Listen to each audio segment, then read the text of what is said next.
ng Diyos. Amen. Ang lahat ay lalo sa mga umilig sa Panginoon Diyos na buhay ng kapag. Pagmamahalan sa Panginoon pasunod sa Diyos, hindi po napakaganda. Amen. Tayo po ay naranas ng mga kapighatian sa buhay. Pero dahil po sa pagkakot po ng Panginoon, tayo po ay lalakas. Amen. Tayo po ay lalako na po sa pakil ng pagkakot po ng Panginoon. Amen. At bago po tayo makinig po ng pagkakot po ng Diyos, ako po muna ay papasalamat sa Panginoon Diyos na buhay. Una, sa proteksyon niya sa aking mga pamilya. Pangalawa po sa aking buhay na grabe po ang ating naranasan itong mga nakalipas na linggo. Halos 3 linggo na. Ngayon ako'y lumaranas ng sakit ng aking mga paa. Pero napakabuti po ng Panginoon. Amen. Nalo po ang mga pangako ng Diyos na sa panahon na naranasan mo ang mga biyan sa buhay, ibigyan ka niya ng lakas para ito ay mapagtagumpayan. At yun po ang pinanghawakan sa Diyos. Amen. Sa panahon ng kagampanin ko sa Panginoon, pinipilit ko po, amen, na gampanan ko po ang gampanin ko sa Diyos. Pagkapat sa iba po mga hali, hindi po talaga ako nakakarating. Amen. Pero sa bahay, tuloy, ano mo po inatag sa aking balikat ng Diyos, tuloy pa rin ang ating gawa sa Panginoon. Amen. At yung po ang pinapasalamat ko sa Diyos na hindi ko niya talagang hinayaan na ako'y tuloy ang may loob ko. Amen. Ito ang aking nararamdaman. Amen. Tuloy pa rin ang paglingkod sa Panginoon. At salamat sa Diyos, kami wala pa po. Pero sa akin sa Panginoon, lagi ko inilig sa Diyos na huwag niya pa yung tulungan ako'y magkulang. Lalo na sa araw ng pagsamba. Ito po ay lagi kong nararanasan sa Panginoon. Amen. Lagi niya pinirinig ang aking panalangin sa Diyos. Amen. Sa araw ng pagsamba, lagi ko pa rin ako. Amen. Ganyan ito po yung Panginoon. Amen. At yung po ang pinag-aawaan ko sa Diyos. Amen. Ang kanyang pag-aawaan ko talagang ibigyan niya ako ng lakas sa panahon ng gawain sa Panginoon. Amen. At yan po ang pinagbabalan ko sa inyo pong lahat ang Panginoon Diyos na buhay. Amen. At tayo ngayon ay makinig na po ng pag-aawaan ng Panginoon. Magipagpupas po kayo sa akin sa Aklat ng mga Awit. Sa Aklat ng mga Awit, chapter 1, verse 1 hanggang 3. Ang sabi ko ito, mapalad ang taong hindi nakikinig sa payo ng masama at hindi sumusunod sa masama nilang halimbawa. Hindi siya nakikisama sa mga pumuputya at hindi nakikisakot sa gawain masama. Amen. Ito pang sabi ko, ito sa Aklat ng mga Awit, mapalad po ang taong hindi nakikinig sa payo ng masama. Amen. Napakapalad po ng bawat isang sa atin. Lalo po tayo mananampalataya sa Panginoon. Hindi tayo nakikinig anuman ang ating napakinggan, anuman ang sinasabi ng ating kapwa, anuman ang sinasabi ng ating church. Kung ito ay ikakasama ng bawat isa. Amen. Mapalad po tayo kung ating pinapakinggan ay ang salita ng Diyos na nasa Biblia. Mapalad po tayo na hindi natin pinapakinggan anuman ang ating naririnig ng ma-discouragement sa labas, maging sa loob ng church. Kundi ang ating laging pinangahawakan ay ang ating nababasa na salita ng Diyos na nagbibigay sa atin ng kalakasan espiritual. Amen. Amen. Para pagdating ng panahon ng kabigatan mga pagsubok ng ating buhay, tayo ay malakas. Sapagkat ang ating mga pakinggan ay ang mga hapa-hapa puro-puro sa ating napapakinggan hindi mula sa Diyos, magbibigay lamang po ito ng kahilangan spiritual maging pisikal. Malalagay tayo sa langanin. Amen. At kung minsan baka sabihin pa po natin na parang wala na yatang pag-asa. Amen. Huwag natin pakikinggan alinman ng mga sinasabi ng mundo. Amen. Amen. Kung ang pakinggan po natin ay ang sasabihin sa atin ng Panginoon na nasa Biblia. Hindi tayo nakikisama, hindi tayo nakikihalo dito, tayo nakikisama. Amen. Hindi naman nakikihalo dito sa anumang gawain. ng mundo. Bagamat kahit sa sarili po natin ay buhay ating mga friends, kung tayo wala pa sa Panginoon, tama po. Bakit nga po natin sila? Pero wag po tayo sama sa masarap. Amen. Hindi lang yung ginagawa. Amen. Mapalad po tayo pag ganun po ang estado at sistema po ng ating mga buhay bilang Kristiyano. Tama po natin ang pinturan sila para naman sa ganun, bagay po natin sila sa Panginoon. Pero huwag po natin gagawin yung kanilang mga ginagawa hindi ayon sa kalooban po ng Panginoon. Amen. At ang sabi po sa verse 2, sa halip, kasiyahan niyang sumunod sa kautusan ni Yahweh, binubulay-bulay ni ito araw at gabi. Amen. Ang mga palad po ng isang Kristiyano, hindi ko nakikinig sa labas, naman ang mga napakinggan, ang mga sinasabi, hindi ko niya pinapakinggan, kundi ang tanging pinanghawakan ay ang kanyang nababasa at napakinggan na sinitakbo ng Diyos. Ano ang nangalang gagawin? Amen. Mapanig ko sa mga trabaho, ano ang mga gawa.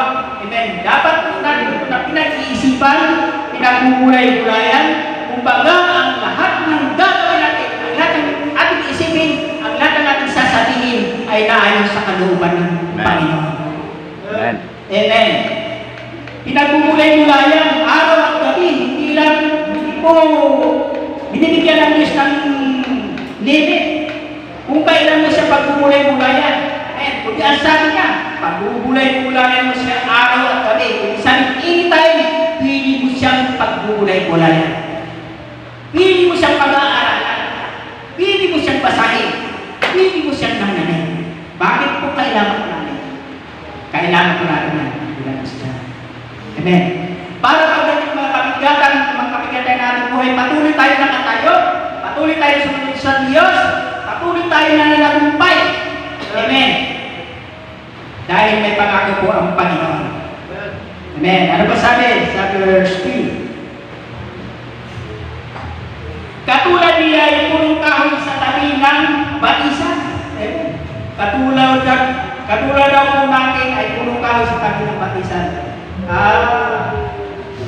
Ano pong isipin? Kung ano naging sitwasyon, kung ano naging isang puno na nakatanim sa tabi ng batisan. Ang isang puno na nakatanim sa isang batisan. Makikita ko natin na siya yung tiyan. Amen. Napaganda po ng kanyang dahon. Ason, at ang kanyang puno talagang napaka-hintid.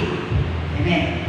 Mula sa puno hanggang sa magkasaga, hanggang sa magkabunga, ito po ay talagang malulusog. Amen.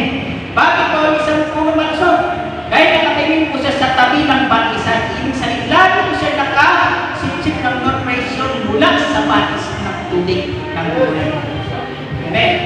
Kaya sa panahon ng tag-araw, amen, ang puno ay hindi nalalanta, hindi siya nilulubog ng init ng araw, hindi po siya nagagalaw ng anuman sistema ng panahon.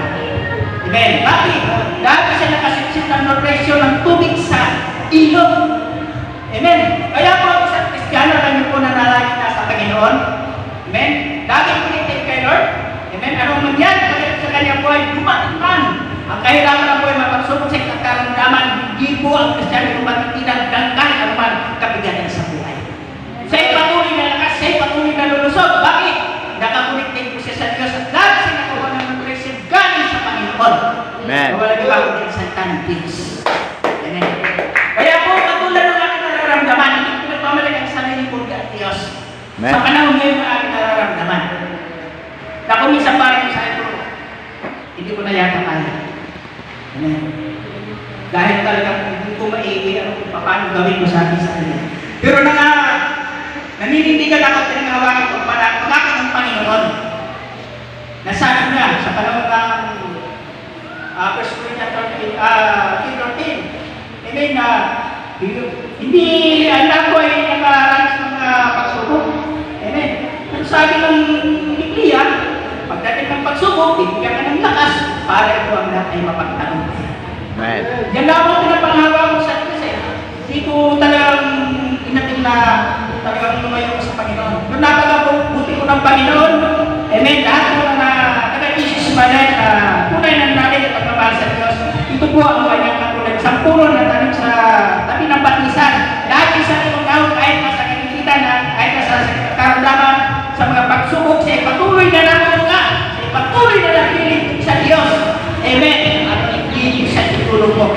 kahirapan ng buhay. Amen. Amen. Kaya po, ano sabi sa kanto? Isang iba ang taon at namumunga sa takdang panahon. Ano ba ang kanyang gawin? Siya ay nagtatagumpay. Amen. Yan! Si ano? Yan ang tunay na kung natin. Amen. Yan ang tunay na mananalig sa Diyos na kahit sa panahon ng kagipitan, namumunga. Kahit na nasa balikat ka ng daman, kapag kinakausap mo, wala kang makikita kumakain. Hallelujah! Kung kapag mo, nakanta. Wala kang marinig na ano ba reklamo sa Kristiyano kapag siya nasa Diyos sa panahon ng kagipitan, ang lago marinig sa Kanya. Mabuti ang Panginoon. Yan ang benepisyo na isang Kristiyano na lagi nakatawag sa Diyos. Amen. Lagi magtatagumpay ka sa Kanyang gagawin. Amen. Ibig sabihin, kapag ikaw ay lagi na sa business ng Diyos, ano man ang gagawin mo, sasamahan niya ng Panginoon. Amen. Ano man mga panalangin hindi mo sa Diyos, hintay ka lang, ibibigay sa iyo ng Panginoon. Amen. Ako ba ay nananayin din sa Panginoon? Lalo itong ano kami sa talagang gusto kong diyan sa itong ating pagkakamdaman. Talagang parang gusto namin ito. Pero talagang ang Diyos ay napakaluto. Sa parang nga po yung hirap na. Iyak na lang ang puso mo sa Diyos. Nagigingin mo lagi ang katagumpayan ng Panginoon. Amen. Lalo sa panahon ng araw ng pagsamba, dahil niya po ay talagang pinutugon po ng Diyos. Tama! Talaga ng Panginoon. Amen. Pinapaga po natin ang Diyos na buhay. Pagkakaroon po ang inyong pagkato. Masahin po natin muli. Katulad niya ay pumungkaw sa tabi ng batisan. Dahil sa liwa ang tahon at namumunga sa takdang panahon. Ano ba ang kanyang gawin? Siya ay nagtatagumpay. Ganyan na maging buhay ng isang Kristiyano na naging connected sa ating Diyos na buhay. Laging sariwa, kahit anong bang mangyari, balik na rin ba ng Diablo, ang mundo, mananatili ka pa rin tapat sa Diyos. Amen. At ano ba yung gagawin? Asahan po natin ang mapagakot po ng Diyos. Amen. Ikaw po ay kanyang pagtatagumpay. Amen. Amen. Panapagan po natin ang Panginoong Diyos na buhay. Wala na po oras. Sorry kay Lord, magbasa ko ng lyrics. Ito po, mapagakot ng Panginoon, magawa ko natin na huwag tayo pa-disconnect. Amen sa Diyos. Bagos patuloy tayo umatot para ano ng kagipitan ng kanyang buhay, tayo po ay pagtatagumpayin. Amen. Lapakan po natin ang Diyos. Hindi kayo tayo mga mga susunod tayo sa kahit sa inyong sa buhay po ni Sister Elizabeth Laroy.